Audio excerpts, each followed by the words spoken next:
Technology to manage work and family can disadvantage women by reproducing traditionally gendered divisions of responsibility and disadvantage children by extending the boundaries of work into the home. However, used mindfully, technology can also extend men and women's ability to engage fully with work and family. So there are lots of pros and cons, costs and benefits, but it also says that all this might make it more difficult for women to advance because if they're home, they can't not so-called prove themselves within the workplace.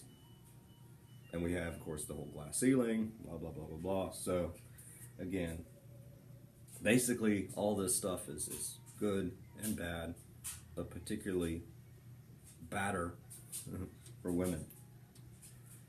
Then it moves on to talking about family, work, and mobile homes, mobile phones. I got a mobile phone in my mobile home.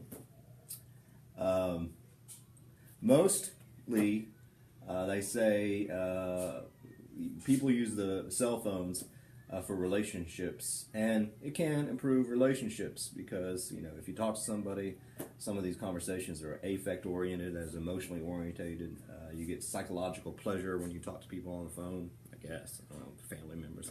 Hi, Grandma, how you doing? It sounds like you're in the next room. This is amazing technology. I'm watching Lawrence Welk. But it can be a leash. This thing is a leash. It can be freedom. Mobility and immediate access can be a good thing. Instant gratification. Hey, I know you're at the store. Get me some hot dogs. It could be instrumental. I need you to do this. With coworkers, with family, you can send notes of affection. Well, this is more about calling, but yeah, they talk about texting later on. Okay. So it can strengthen and enhance family ties, but again, creates a private sphere in public spaces. I can talk to family members when I'm out in public, blah, blah, blah, blah, blah, because this is always here. It does say, particularly when it moves into talking about gender and mobile phones, I still want to say mobile homes, women become even more accessible as caregivers. Kids call, whatever, or somebody calls to you go pick up little Jimmy. Talks about electronic babysitters, remote mothering to check on from work. Might showcase mom's duty for emotional work and family. So, it's just, it says, Lemish and Cohen argue the mobile phone use in Israel has blurred the gender boundaries and has actually become feminized because of its use in maintaining social networks. Elderly talked about electronic babysitters and Ranko and Navarro coined the term remote mothering to describe working mothers' use of their cell phones to bridge the gap between home and work as they checked on their children after school. It talks about the third shift, internet email used in conjunction with face-to-face communication to maintain intimate relationships. Based on this research, we can also envision how mobile homes allow mothers to manage the third shift or the anxiety women feel about how they handle conflicting obligations of work and family. It talks about how, though face-to-face is good, mobile phones give us a connected presence that can bring family together, can be helpful in situations where there's been a divorce in the family.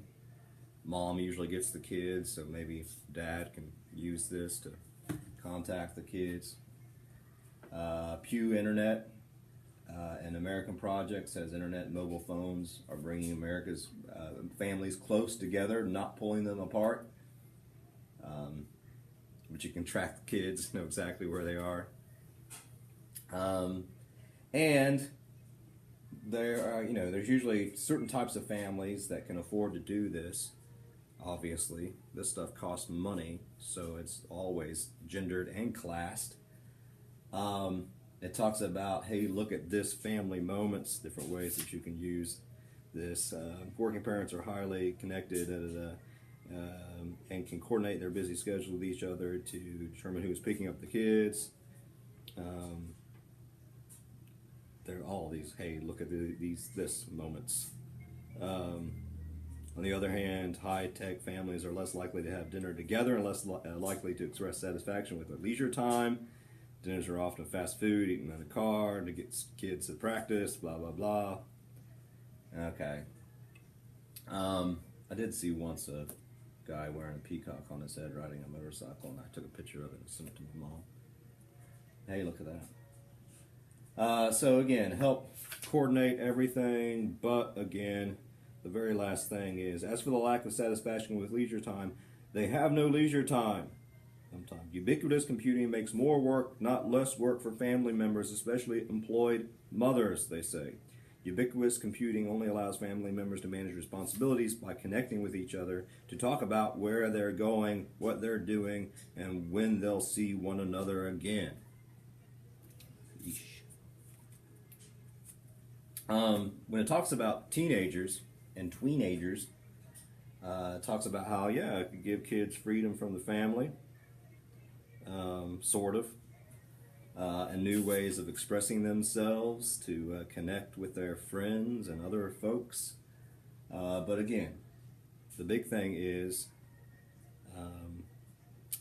it says Bakken argues that for teenagers, the mobile phone is important for being connected to their friends, but also to many teens' chagrin. The freedom to connect also means the parents can check on them more easily. Where are you, Johnny? Where are you, Susie? It's the new umbilical cord, they say. Gives kids more flexibility, but also more accountability, because they can always find you. Then it moves on to talking and texting and instant messaging. It does say that texting, at least the research from back then, texting is used to communicate with friends, not so much work, though I text for work. Research said kids tend to call the parents, but text their friends more. I don't think that's true anymore. I think everybody's texting, just like everybody's kung fu fighting. Everyone was kung fu fighting. Parents prefer talking to their kids instead of texting. Again, the research back there, it says this. Teens are weird and smelly, so they text more than talk. You have perpetual contact with text, through text, which can lead potentially to more family intimacy. Families obviously can communicate better if you're physically absent. If somebody lives in another town or whatever, texting is good when talking is inconvenient, sure. It's easier to text folks in church or whatever than call them. Texting is a quick connection, so there's some good stuff, I suppose. A lot of the stuff that we've already talked about.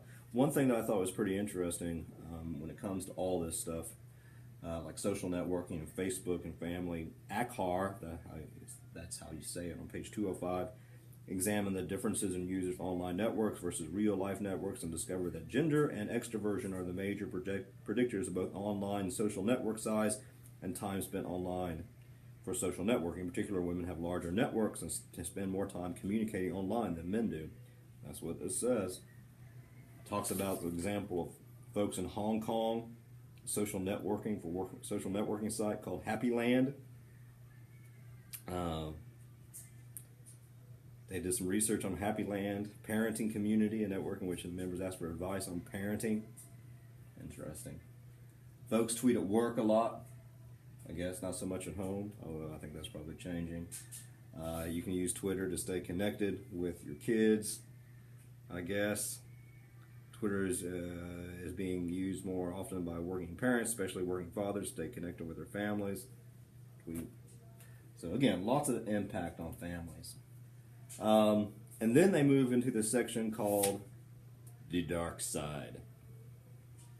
Basically, and this is stuff that we've talked about before, a lot of young folks, although they said young folks sometimes are more savvy about what public, private stuff is, and, I don't know. But they say young folks offer too much personal information on public sites. Employers are now looking at profiles for potential job candidates, right? They would find you on Facebook and they see something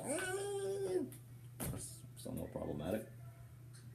Basically, parents now have to coach teens about what to and what not to put online.